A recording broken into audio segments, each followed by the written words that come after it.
అనగనగా ఒక అడవిలో ఒక కోతి, ఒక మొసలి మంచి స్నేహితులు. కోతి ఇల్లు ఒక చెట్టు మీద ఉండేది. ఆ చెట్టు పక్కనే ఒక నది ఉండేది. నదిలో మొసలి ఇల్లు. రోజు కోతి చెట్టు మీద, మొసలి నీళ్ళలో ఉంటూనే కబుర్లు చెప్పుకుంటూ ఉండేవి. కోతికి అడవిలోని వేరే కోతులు కలిసి మొసలిని నమ్మద్దని సలహా ఇచ్చేవి. మొసలి మాంసం తింటుంది, ఎప్పుడైనా నిన్ను కూడా తినేస్తుంది అంటూ జాగ్రత్త పడమని చెప్పేవి. కానీ కోతికి మొసలి మీదే నమ్మకం ఉండేది. అందుకని వాళ్ళ స్నేహం చాలా రోజులు కొనసాగింది. ఒకరోజు ఈ విషయం మొసలి భార్యకి తెలిసింది. నేను విన్నది నిజమేనా? నీకు కోతితో స్నేహం ఉందా? అవును, చాలా రోజులుగా పరిచయం ఉంది. కోతి చాలా తెలివైనది, నాకు చాలా విషయాలు చెబుతోంది. కోతి గుండె చాలా బాగుంటుంది హస్బెండే. అది తినాలని నాకు ఎప్పటి నుంచో కోరిక. నువ్వు ఆ కోతిని చంపేస్తే మన ఇద్దరం ఆ కోతి గుండెకాయని పంచుకుని తినవచ్చు. తెస్తావా హస్బెండే? నీకు బుద్ధుందా? కోతికి నాకు చాలా మంచి స్నేహం ఉంది. స్నేహితుని ఎలా చంపమంటావు? నేను ఆ పని చెయ్యలేను. మొండి భార్య ఊరుకుంటుందా?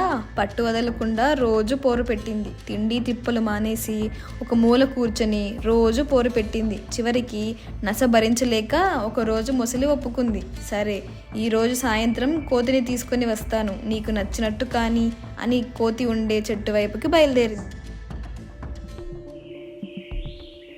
నేస్తమా, మన స్నేహం గురించి నా భార్యకి చెప్పాను. తను ఎంతో ఆనందించింది, నిన్ను భోజనానికి పిలిచింది. రానేస్తమా, పోదాం. నాకు రావడానికి ఏ సమస్య లేదు. ఈ నీటిలో ఎలా రావడం?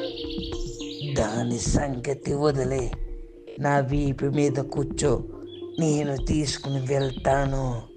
కోతి చాలా ఉత్సాహంతో వచ్చి మొసలి వీపు మీద ఎక్కి కూర్చుంది. మొసలి నీళ్లలో ఈదుతూ కోతిని తన ఇంటి వైపుకి తీసుకువెళ్ళింది. దారి మధ్యలోకి వెళ్ళాక చాలా బాధతో అసలు విషయం కోతికి చెప్పేసింది మొసలి.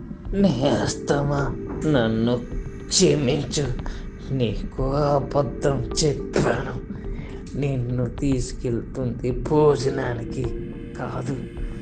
నా భార్య నీ గుండె కావాలని అడిగింది, చంపడానికి తీసుకెళ్తున్నాను. నేస్తమా, నన్ను క్షమించు.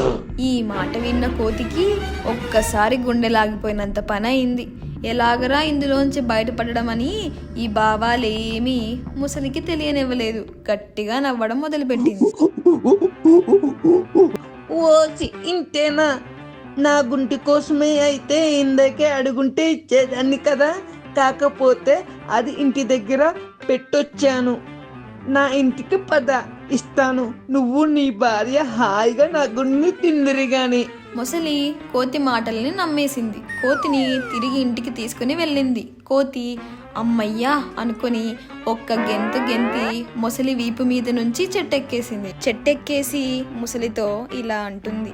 గుండె లేదు, గుండు లేదు.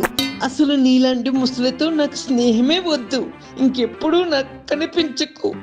చెడు వాళ్ళతో స్నేహం ఎప్పటికైనా చెడే చేస్తుంది. అలాంటి వారితో మనం దూరంగా ఉంటేనే మంచిది.